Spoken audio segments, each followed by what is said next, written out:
Hello students, I am your IT teacher. ये lesson 1 computer lesson 1 का second part है। अगर आपने फर्स्ट पार्ट नहीं देखा तो जाकर पहले फर्स्ट पार्ट देखिए, उसके बाद ही आपको ये पार्ट समझ में आएगा।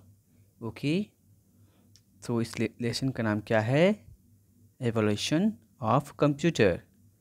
ओके, सो हमने फर्स्ट लेसन में पढ़ा था, फर्स्ट पार्ट में पढ़ा था हिस्ट्री ऑफ कंप्यूटर। ओके, और अब हम पढ़ेंगे generations of computer. Okay, generations of computer.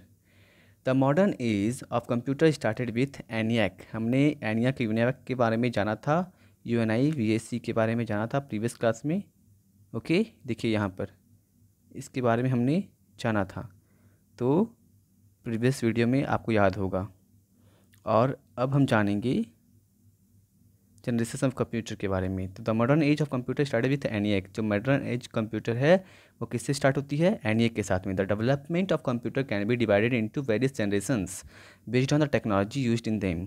तो जो कंप्यूटर का डेवलपमेंट है, मतलब कि पहले टाइम कंप्यूटर कैसा था और अब कंप्यूटर कितना अधिक चेंज हो गया है, ये डेवलपमेंट जो है वो किस पे डिपेंड करता है? जनरेशंस पे। ठीक है, मतलब आपने नाम सुना होगा 2G, 3G, 4G, 5G भी आने वाला है ना? तो ये किस पे डिपेंड करता है? जनरेशंस पे और टेक्नोलॉजी पे, है ना? जो टेक्नोलॉजी उनमें यूज़ हुआ है उस पर डिपेंड करता है कि कंप्यूटर का जो जनरेशन है ना, कंप्यूटर का जनरेशन उस पर डिपेंड करता है। Generation of computer means improvement in the state of computers. Generations का मतलब क्या है? कि कंप्यूटर में जो इम्प्रूवमेंट हुए हैं, है ना, कंप्यूटर के स्टेट में जो इम्प्रूवमेंट हुआ है उसे जनरेशंस कहते हैं। ठीक है, now we will discuss the different generation of computer. अभी हम लोग डिफरेंट जनरेशन ऑफ कंप्यूटर के बारे में डिस्कस करेंगे। तो सबसे पहला कौन सा जनरेशन आता है? First generation of computer. First generation of computer, ये देखो, ये जो जनरेशन है कब से कब तक चला है? 1940 से 1956 के बीच में। The computers developed between 1940 to 1956 are referred as first generation of computers. Okay, 1940 से 1956 के बीच में जो भी कंप्यूटर डेवलप हुआ था वो कंप्यूटर कौन सा जनरेशन का कंप्यूटर कहलाता है? फर्स्ट जनरेशन का कंप्यूटर कहलाता है। Okay, computer used vacuum tubes and magnetic drums in this generation. इस जनरेशन में प्रोसेसर के रूप में क्या यूज होता था? वैक्यूम ट्यूब्स और मैग्नेटिक ड्रम्स यूज होता था। मैग्नेटिक समझ में आ रहा है ना? मैग्नेटिक ड्रम्स यूज होता था इस जनरेशन के कंप्यूटर में, फर्स्ट जनरेशन ऑफ कंप्यूटर में। They were very large and expensive. ये बहुत ही बड़े होते थे, ठीक है, और बहुत ही एक्सपेंसिव होते थे, बहुत ही महंगे होते थे। They use a great deal of electricity. ये बहुत ज़्यादा इलेक्ट्रिसिटी कंज्यूम करते थे और बहुत ज़्यादा हीट को भी जनरेट करते थे। इसका यूज करने से बहुत ज़्यादा हीट जनरेट होता था। Okay, only one problem could be solve by them at a time. एक समय में सिर्फ एक ही काम कर सकते थे ये, है ना? ये जो फर्स्ट जनरेशन के कंप्यूटर हैं वो एक समय में एक ही काम कर सकते थे। अभी कंप्यूटर एक समय एक से ज़्यादा काम कर सकते हैं, बहुत ज़्यादा काम एक साथ में कर सकते हैं, लेकिन ये कंप्यूटर एक साथ में एक ही काम कर सकते थे। तो इसके क्या एग्जाम्पल हैं? फर्स्ट जनरेशन ऑफ कंप्यूटर के एग्जाम्पल हैं ENIAC and UNIVAC. Okay, ENIAC and UNIAC। ठीक है, अब हम लोग पढ़ते हैं सेकेंड जनरेशन ऑफ कंप्यूटर के बारे में। आई होप कि आपको फर्स्ट जनरेशन ऑफ कंप्यूटर समझ में आया होगा। सेकेंड जनरेशन ऑफ कंप्यूटर में पढ़ते हैं। सेकेंड जनरेशन ऑफ कंप्यूटर जो था वो कब से कब तक डेवलप हुआ? 1956 से 1963 के बीच में जो कंप्यूटर डेवलप हुआ था उसे सेकेंड जनरेशन ऑफ कंप्यूटर कहते हैं। ठीक है, the second generation of computer were based on transistors. ये किस पे बेस्ड थे? ट्रांजिस्टर्स पे बेस्ड थे। Okay, it means that transistors replace the vacuum tube. इसका मतलब क्या है? जो ट्रांजिस्टर है वो वैक्यूम ट्यूब को रिप्लेस कर दिया। यहाँ पे प्रोसेसर के रूप में क्या यूज होता था फर्स्ट जनरेशन ऑफ कंप्यूटर में? Vacuum tube. लेकिन सेकेंड जनरेशन ऑफ कंप्यूटर में वैक्यूम ट्यूब की जगह पर ट्रांजिस्टर यूज होने लगा। समझ में आ रहा है? That were use in the first generation, जो कि फर्स्ट जनरेशन में यूज हो रहा था वैक्यूम ट्यूब, लेकिन सेकेंड जनरेशन में क्या यूज होने लगा? Transistor. Understand? Transistor smaller in size compare to vacuum tubes. जो वैक्यूम ट्यूब्स होता था वो बहुत ही बड़ा होता था, ठीक है, लेकिन जो ट्रांजिस्टर है वो क्या होता था? स्मॉलर था साइज में वैक्यूम ट्यूब से छोटा था transistor. Okay, programming become easier with these computers. जो कंप्यूटर इस टाइप के कंप्यूटर में जो सेकंड जनरेशन ऑफ कंप्यूटर थे उसमें प्रोग्रामिंग जो था ज़्यादा इजी हो गया। प्रोग्रामिंग मतलब समझ में आ रहा है ना, किसी भी चीज़ को किस तरीके से हम प्रोग्राम कर सकते हैं, मतलब कैसे डेवलप कर सकते हैं, वो ज़्यादा इजी हो गया पहले के कंपैरिजन में। तो इसके क्या कुछ एग्जांपल हैं कंप्यूटर्स के, जो कि IBM 704, जो IBM बहुत बड़ी कंपनी है, कंप्यूटर डेवलपमेंट कंट्री है ना, सॉरी कंपनी, कंप्यूटर डेवलपमेंट करती है ये। IBM 1401, हनीवेल, ये सब कंप्यूटर सेकेंड जनरेशन के कंप्यूटर हैं। Okay, third generation of computer की तरफ बढ़ते हैं। ये थर्ड जनरेशन ऑफ कंप्यूटर जो हैं वो कब डेवलप हुए थे? 1964 से 1971 के बीच में जो डेवलप हुए कंप्यूटर हैं उनको थर्ड जनरेशन ऑफ कंप्यूटर कहते हैं। Okay, transistors were replaced by integrated circuits. देखो यहाँ पर क्या यूज हो रहा था, पहले वाले में वैक्यूम ट्यूब यूज हो रहा था, और सेकेंड जनरेशन ऑफ कंप्यूटर में ट्रांजिस्टर यूज हो रहा था। ठीक है, और थर्ड जनरेशन ऑफ कंप्यूटर में क्या रिप्लेस कर दिया? ट्रांजिस्टर को किसने रिप्लेस कर दिया? इंटीग्रेटेड सर्किट्स ने, यानी कि आईसी ने रिप्लेस कर दिया ट्रांजिस्टर्स को। ठीक है, तो ये भी एक बहुत बड़ा अपग्रेड है ना। IC is a small electronic device. IC क्या होता है? छोटा सा इलेक्ट्रॉनिक डिवाइस होता है जिसमें बहुत सारे ट्रांजिस्टर्स लगे होते हैं। समझ में आ रहा है ना, मतलब एक्चुअली में ट्रांजिस्टर तो यूज हो रहा है लेकिन आईसी के फॉर्म में यूज़ हो रहा है। यानी कि आईसी जो होता है छोटा सा इलेक्ट्रॉनिक डिवाइस होता है जिसमें बहुत सारे यानी कि मिलियंस ऑफ ट्रांजिस्टर्स लगे होते हैं, एकदम छोटे छोटे, एकदम छोटे छोटे छोटे छोटे छोटे छोटे, बहुत छोटे छोटे ट्रांजिस्टर्स लगे होते हैं। समझ में आ रहा है ना, मिलियंस ऑफ, यानी कि छोटे से इलेक्ट्रॉनिक डिवाइस में मिलियन का मतलब क्या है? 10 लाख, यानी कि 10 लाख से भी ज़्यादा ट्रांजिस्टर्स लगे हुए थे एक छोटे से इलेक्ट्रॉनिक डिवाइस में। समझ सकते हो। Speed and efficiency of computer were increased. जो आईसी का यूज़ करने की वजह से क्या बेनिफिट मिला? स्पीड और एफिशिएंसी बढ़ गया, कंप्यूटर का स्पीड बढ़ गया। एफिशिएंसी मतलब कम पावर कंजप्शन करके ज़्यादा हमें आउटपुट देना। ठीक है, तो एफिशिएंसी बढ़ गया। Different programming could be run on this computer simultaneously. एक साथ में हम लोग बहुत तरह का प्रोग्रामिंग कर सकते थे, एक साथ में ज़्यादा प्रोग्रामिंग, अलग अलग प्रोग्रामिंग कर सकते थे इस थर्ड जनरेशन ऑफ कंप्यूटर में। Data storage capacity was increased. जो डाटा स्टोरेज कैपेसिटी है, पहले बहुत कम डाटा स्टोर कर पाता था कोई भी कंप्यूटर, लेकिन अब जब थर्ड जनरेशन ऑफ कंप्यूटर आया तो डाटा स्टोरेज कैपेसिटी जो है वो बढ़ गया। ठीक है ना, मतलब अब बहुत सारी चीज़ों को एक साथ में स्टोर करके रख सकता था, बहुत सारी इन्फॉर्मेशन को कंप्यूटर एक साथ में स्टोर करके रख सकता था। देखो ये थर्ड जनरेशन ऑफ कंप्यूटर के एग्जांपल्स हैं। इस तरह के बड़े बड़े मोटे मोटे मॉनिटर्स होते थे, इस तरह के कीबोर्ड्स होते थे, ये थर्ड जनरेशन ऑफ कंप्यूटर के एग्जांपल्स हैं। तो इनमें कौन कौन से आते हैं? IBM 360, system 360, Apple one. Apple का आपने नाम सुना होगा, एप्पल का आईफोन आता है, एप्पल का मैकबुक आता है, मैकबुक लैपटॉप। ठीक है, तो एप्पल वन भी उस वक्त थर्ड जनरेशन ऑफ कंप्यूटर में स्टार्ट हुआ था। ठीक है, उसके बाद हम लोग पढ़ेंगे फोर्थ जनरेशन ऑफ कंप्यूटर के बारे में। 4G आपने नाम सुना होगा ना, इस टाइप के कंप्यूटर्स आपने ज़रूर देखे होंगे। ठीक है, तो फोर्थ जनरेशन ऑफ कंप्यूटर में क्या है? 1971 से अब तक चला आ रहा है। ठीक है, फोर्थ जनरेशन कंप्यूटर अभी भी यूज़ होता है। The fourth generation of computers were produced after 1971। 1971 के बाद इसका यूज़ होना स्टार्ट हुआ था। और इसमें जो है ना, आपने देखा कि सबसे पहले जो क्या यूज़ हो रहा था? सबसे पहले वैक्यूम ट्यूब्स यूज़ हो रहे थे। जो फर्स्ट जनरेशन कंप्यूटर में वैक्यूम ट्यूब्स यूज़ हो रहे थे, सेकेंड जनरेशन ऑफ कंप्यूटर में ट्रांजिस्टर्स यूज हो रहे थे, और थर्ड जनरेशन ऑफ कंप्यूटर में इंटीग्रेटेड सर्किट्स यानी कि आईसी यूज हो रहे थे, और फोर्थ जनरेशन ऑफ कंप्यूटर में माइक्रो प्रोसेसर यूज़ हो रहे थे। माइक्रो प्रोसेसर समझ में आ रहा है ना? Were used by this computers in place of integrated circuits. Okay, integrated circuits की जगह पर क्या यूज़ होने लगा? Microprocessor. Okay, a microprocessor is a small chip that consist of a number of integrated circuits. A microprocessor जो होता है ना, वो क्या होता है? एक छोटा सा चिप होता है, बहुत ही छोटा चिप, जिसमें कि बहुत सारे इंटीग्रेटेड सर्किट्स होते हैं। समझ में आ रहा है ना? और इंटीग्रेटेड सर्किट्स में मिलियंस ऑफ क्या होते हैं? मिलियंस ऑफ ट्रांजिस्टर्स होते हैं। मतलब मिलियन ऑफ ट्रांजिस्टर मिलकर आईसी बनाया, और बहुत सारे आईसी मिलकर क्या बनाए? माइक्रो प्रोसेसर बनाए। तो सोच सकते हो कितना ज़्यादा एफिशिएंट होगा ये microprocessor third generation computer के मुकाबले में। ठीक है, computers are now smaller. Computer अब छोटे होने लगे।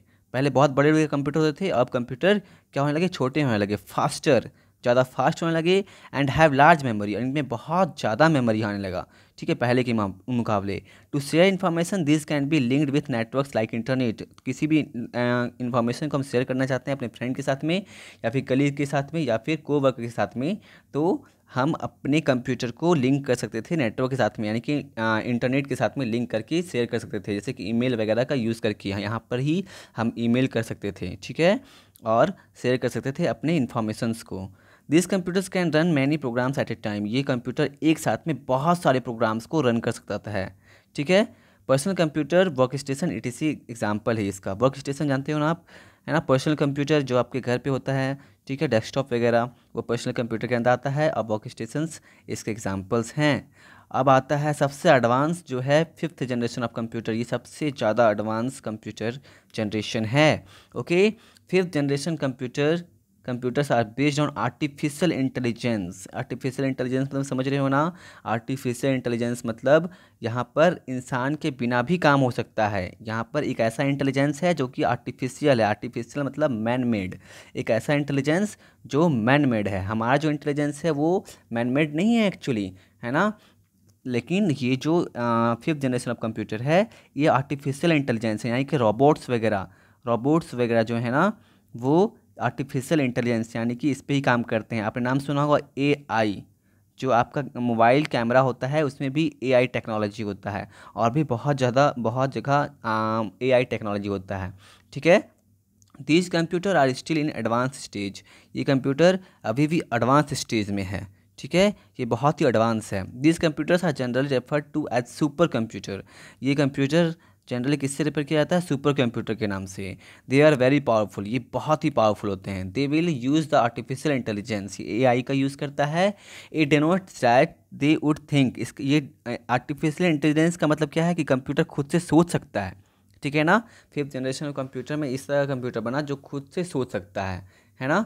Decide and act like human beings, ये डिसाइड कर सकते हैं और एक्ट भी कर सकते हैं ह्यूमन बींग्स की तरह, ठीक है। आपने रोबोट देखा है ना मूवीज़ में, तो रोबोट्स कैसे काम करते हैं, वो इंसान की तरह ही काम करते हैं, ठीक है। A supercomputer may further increase the speed and reduce. इस supercomputer may further increase the speed and reduce the processing time to seconds. ये बहुत सारे काम को सेकेंड्स में कर सकता है, ठीक है। अपने स्पीड को सेकेंड्स में बढ़ा सकता है, और प्रोसेसिंग को भी बहुत कम समय लेता है किसी भी चीज़ को प्रोसेस करने में। समझ में आ रहा है ना, बहुत स्पीड काम करता है, ये बहुत ही स्पीड है और इंसान की तरह सोच सकता है ये, ठीक है। समझ में आ रहा है ना, आगे बढ़ते हैं हम लोग। Characteristics of computer, next point is characteristics of computer. Understand, the modern computers are the result of more added features. जो आज के कंप्यूटर हैं वो बहुत सारे उनमें फीचर्स आते हैं। Changes in working of computers, nowadays they are capable of performing complex task. आज के समय में कंप्यूटर बहुत सारे कम्प्लेक्स टास्क मतलब मुश्किल से मुश्किल काम कर सकते हैं, and have become more economical and fast. तो आज के समय में जो कंप्यूटर है बहुत ही इकोनॉमिकल हो गए हैं और फास्ट हो गए हैं। मतलब जैसे मान लेते हैं पहले के समय में किसी से बात करना होता था तो हम लोग क्या करते थे, लेटर लिखते थे, और लेटर पहुंचने में बहुत टाइम लग जाता था, जो कि बहुत स्लो होता था और इसमें पैसे भी ज़्यादा खर्च होते थे। लेकिन आज के समय में किसी से बात करना है तो अपना मैसेज भेजना है तो व्हाट्सअप कर देते हैं या फिर ईमेल कर देते हैं, तो क्या होता है, विद इन सेकेंड्स हमारा इन्फॉर्मेशन उनके पास आ जाता है और उनका इन्फॉर्मेशन हमारे पास आ जाता है, ठीक है। और उसमें पैसा भी बहुत कम खर्च होता है, और हम अपना ट्रांजैक्शंस भी कर सकते हैं, मनी ट्रांजैक्शंस और हर तरह का ट्रांजैक्शंस, ठीक है। चैटिंग कर सकते हैं, विद इन सेकेंड्स हम अपने इन्फॉर्मेशन को शेयर कर सकते हैं, है ना। आज के समय में at a glance we can notice the following characteristics which makes them useful and helpful to us. यहाँ पे बहुत सारे कैरेक्टरिस्टिक्स दिए हुए हैं कंप्यूटर के, उसके बारे में देखते हैं। कंप्यूटर का फर्स्ट जो है वो क्या है, एक्यूरेसी। एक्यूरेसी मतलब क्या होता है, बिल्कुल एक्यूरेट है, गलती नहीं करता है कंप्यूटर, है ना। कंप्यूटर कोई भी मिस्टेक नहीं करता है। अगर हमने इसे सही कमांड दिया तो सही आंसर देगा, बस डिपेंड करता है हमारे ऊपर कि हमारा कमांड जो है वो गलत नहीं होना चाहिए, ओके। और कभी कभी मशीन अगर फेल हो जाए तो ही दिक्कत करता है, वरना इसका जो रिज़ल्ट होता है, आउटपुट होता है, बिल्कुल एक्यूरेट होता है। अगर आप 5+5 लिखोगे तो हो ही नहीं सकता कि ये 9 बोल दे या फिर 11 बोल दे। हमसे ये गलती हो सकती है लेकिन कंप्यूटर से नहीं, वो 5+5 10 ही बताएगा, ओके। जो सेकेंड पॉइंट आता है वो आता है स्पीड। अंडरस्टैंड, स्पीड, हम जानते हैं कंप्यूटर बहुत ही स्पीड है, हम बड़े से बड़ी कैलकुलेशन करने में हमें थोड़ा टाइम लग जाता है, लेकिन कंप्यूटर बहुत ही स्पीड में सेकेंड्स में थोड़े समय में ही बड़ा से बड़ा कैलकुलेशन सॉल्व कर देता है, वो भी बिल्कुल एक्यूरेट। ओके ना, तो इससे क्या पता चलता है कि ये बहुत स्पीड है, कुछ सेकेंड में ही ये बड़ा से बड़ा कैलकुलेशन सॉल्व कर देता है। ओके, नेक्स्ट आता है रिलायबिलिटी। रिलायबिलिटी का मतलब क्या है कि हम कभी कभी थक जाते हैं काम कर करके, ठीक है, थक जाते हैं या फिर क्या होते हैं कंफ्यूज हो जाते हैं, लेकिन कंप्यूटर ना तो कभी कंफ्यूज होता है और ना ही कभी थकता है। दे कैन गेट टायर्ड और कंफ्यूज, वी कैन टायर्ड और confuse, but a computer never get tired और कंफ्यूज, अंडरस्टैंड। उसके बाद आता है वर्सेटिलिटी। वर्सेटिलिटी का मतलब क्या है कि ये बहुत जगह यूज़ होता है और बहुत सारे कामों में यूज़ हो सकता है, ठीक है, तो बहुत सारे टास्क को कर सकता है, जैसे कि कम्प्लेक्स कैलकुलेशंस को सॉल्व कर सकता है। ओके, मेकिंग ड्राइंग भी बना सकते हैं, ड्राफ्टिंग टेक्स्ट को ड्राफ्ट कर सकते हैं, एंटरटेनमेंट के लिए भी यूज़ होता है, मतलब जैसे मानते हैं कि मूवीज़ देखने के लिए, सॉन्ग प्ले करने के लिए, गेम प्ले करने के लिए, हर एक चीज़ के लिए, बहुत सारी चीज़ों के लिए यूज़ होता है, कॉरस्पॉन्डेंस एटसेट्रा। और फिर आता है वो स्टोरेज, इसकी स्टोरेज कैपेसिटी भी बहुत ज़्यादा होती है। और क्या कर सकता है, computer can hold large amount of data in different forms like large text, तो ये बहुत ज़्यादा डाटा को क्या कर सकता है, होल्ड कर सकता है। और जैसे कि लार्ज टेक्स्ट, बड़े बड़े टेक्स्ट को ये सेव करके रख सकता है, इक्वेशंस को सेव करके रख सकता है, पिक्चर्स, म्यूज़िक एक्सेट्रा, है ना, म्यूज़िक, मूवीज़, वीडियोस, ये सारी चीज़ों को ये सेव करके रख सकता है, और वो भी बिना भूले। जैसे मान लेते हैं अगर हम कोई गाना याद करें तो हम भूल जाते हैं, कभी कभी हमारा लिरिक्स गलत हो जाता है, लेकिन कंप्यूटर में अगर कोई गाना सेव है, कोई सॉन्ग सेव है, तो वो परफेक्टली प्ले करेगा, कहीं से भी वो भूलता नहीं है, ठीक है। पिक्चर्स को भी सेव करके रख सकता है ना, और टेक्स्ट को, इक्वेशंस को, हर तरह की चीज़ों को बिल्कुल अच्छे तरीके से सेव करके रख सकता है, और बहुत ज़्यादा मात्रा में भी सेव करके रख सकता है, जो कि हमारे लिए क्या होता है, हेल्पफुल होता है फ्यूचर यूज़ के लिए। टाइप्स ऑफ कंप्यूटर, कंप्यूटर के टाइप्स के बारे में जानते हैं हम लोग। कंप्यूटर कितने टाइप्स के होते हैं? Okay, they are different types of computer in accordance with their size, speed, storage capacity and cost पे डिपेंड करता है कंप्यूटर का टाइप, ठीक है। पहले आता है माइक्रो कंप्यूटर्स। माइक्रो कंप्यूटर्स आप जानते हो, micro computers, the term micro computer is generally synonym of personal computer. Micro computer जो है साइनोनियम है पर्सनल कंप्यूटर का। इसमें क्या यूज होता है, depends on A micro processor, ये माइक्रो प्रोसेसर पे डिपेंड करता है। और माइक्रो कंप्यूटर जो होता है क्या होता है, इसके नाम पे डिपेंड करता है, माइक्रो मतलब छोटा, है ना, तो ये छोटा होता है ना। Inexpensive computer with a microprocessor as it central processing unit, इसमें माइक्रो प्रोसेसर का यूज होता है, छोटा होता है साइज़ में, और इट्स सेंट्रल प्रोसेसिंग यूनिट जो होता है वो माइक्रो प्रोसेसिंग, मतलब कि जो सीपीयू है उसका, उसमें माइक्रो प्रोसेसर यूज होता है। It is includes a microprocessor memory and input output facilities, ठीक है। उसके बाद desktop computers, laptop, personal digital assistant, ये सब इसके अंदर आते हैं। Tablets and smartphones are the types of microcomputers. तो आप जानते हो डेस्कटॉप जो आप घर पे यूज़ करते हो, computers, laptops, personal digital assistant यानी कि पीडीए, टैबलेट्स जानते हो ना आप, टैब, है ना, ये और स्मार्टफोन्स, ये सब आते हैं माइक्रो कंप्यूटर्स के अंदर, ये जो छोटे छोटे होते हैं, ठीक है। उसके बाद आता है डेस्कटॉप कंप्यूटर। उसका क्या आता है, डेस्कटॉप कंप्यूटर जानते हो आप, जो घर में यूज़ होता है वो डेस्कटॉप कंप्यूटर ही होता है। ये कहाँ यूज़ होता है, घर में, स्कूल में, ऑफिस में, शॉप्स में, बैंक्स में, इन सब जगह पर यूज़ होता है डेस्कटॉप कंप्यूटर। इस तरह का कंप्यूटर आपने देखा होगा, ठीक है।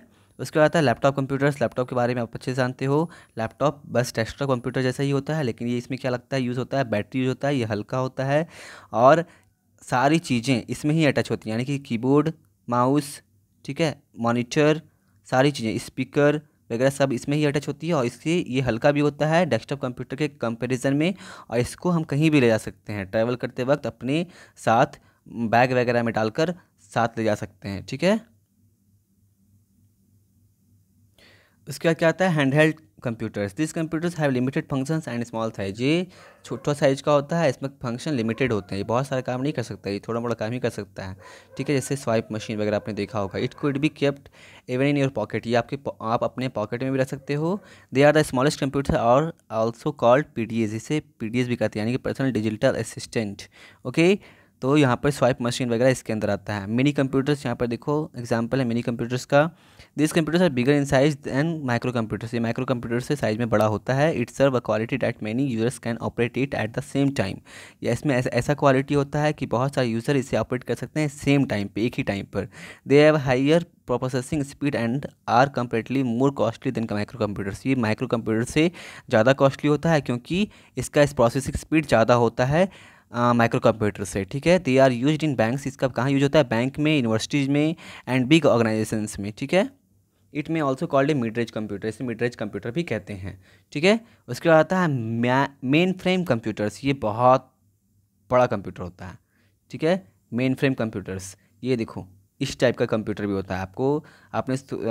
आपने शायद सोचा होगा कि कंप्यूटर सिर्फ उस टाइप का ही होता है जो आपने पहले देखा, लेकिन नहीं, कंप्यूटर इस टाइप का भी होता है।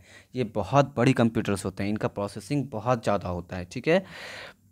This computers are designed with large memory and high speed, large memory होता है और बहुत ज़्यादा स्पीड होता है। They are big in size, इनका साइज बहुत बड़ा होता है, देखो कितने सारे हैं, 1 2 3 4, कितने बड़े बड़े हैं, ठीक है। यहाँ से लेकर यहाँ तक देखो, इंसान कितना छोटा है इसके सामने, देख रहे हैं ना कि इंसान कितना छोटा है इनके सामने, सोचो ये कितना बड़ा कंप्यूटर होगा। They are use in network environment, ये कहाँ यूज़ होता है, नेटवर्क एनवायरनमेंट में, because more than 100 users can use it simultaneously, यहाँ पे नेटवर्क एनवायरनमेंट यूज होता है ताकि 100 से भी ज़्यादा लोग इसे एक साथ में यूज कर सकें। These type of computers are very expensive, ये कंप्यूटर बहुत ही महंगे होते हैं। And used by large business organization, जो कि बहुत बड़े बड़े बिजनेस ऑर्गेनाइजेशंस हैं वो यूज़ करते हैं। यूनिवर्सिटीज़ में भी यूज़ होते हैं, बैंक्स में भी यूज़ होते हैं, ठीक है, और साइंटिफिक लेबोरेटरीज़ में भी यूज़ होते हैं ऐसे कंप्यूटर्स, तो इसका नाम है मेन फ्रेम कंप्यूटर्स, ठीक है। इसके बाद जो कंप्यूटर आने वाला है वो इससे भी ज़्यादा पावरफुल है, ठीक है। तो वो कंप्यूटर का नाम क्या है, सुपर कंप्यूटर्स, ठीक है। ये देखो सुपर कंप्यूटर्स के photographs. The most powerful computers in term of performance and data processing are the supercomputers, ये सबसे ज़्यादा पावरफुल कंप्यूटर है अब तक का, ठीक है। ये सबसे ज़्यादा पावरफुल कंप्यूटर है, ये तो कितना बड़ा है ना, ये काफ़ी बड़ा हॉल ले रहा है, ठीक है। ये सब क्या है, प्रोसेसर है इसका, मतलब ये CPU है जहाँ पर प्रोसेसिंग होता है, ठीक है। और ये बहुत ज़्यादा प्रोसेसिंग पावर होता है इसका, ठीक है। देखो यहाँ पर एक एग्जांपल है, देखो ये कहाँ यूज़ होता है, नासा, यहाँ पे किसका फोटो है, फोटोग्राफ है नासा, ठीक है। नासा जानते हो ना आप, स्पेस ऑर्गेनाइजेशन है अमेरिका का, वर्ल्ड का सबसे बड़ा स्पेस ऑर्गेनाइजेशन है, वहाँ यूज़ होता है ये supercomputer. They are specialized and task specific computers used by large organizations, जो बहुत बड़े बड़े लार्ज ऑर्गेनाइजेशन होते हैं वहाँ यूज़ होता है ये सुपर कंप्यूटर्स, ओके।